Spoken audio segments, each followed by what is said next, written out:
The goal of the conference is to address housing challenges across Canada through a First Nations-led approach. Representatives from 10 tribal councils form the First Nations Housing Working Group, which directs the conference.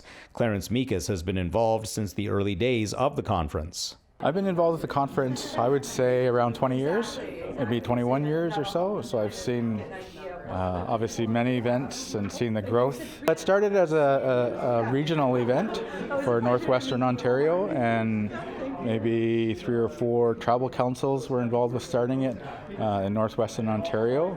And it grew in popularity, started spreading across the province and eventually across the country. One of the highlights is a trade show featuring businesses involved in the housing and construction economy. Keith Lawrence, another member of the working group, says this year's trade show is the biggest one yet. We're over 80 booths for the trade show, which is awesome for us. Venue-wise, we're fitting as much as we can, but we're getting to the point where we're actually realizing we want this to be in Thunder Bay and to be local and be more accessible to our community members.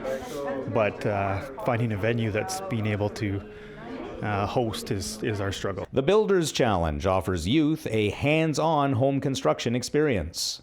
We sponsored this challenge by building these walls. They're 8 foot high. We built them back at home. And the whole concept behind it was to learn about the LP siding and how to install it and flashings and stuff for waterproofing. So we had our carpenters back at home do it over a 5-day period, put it all together, got it down here.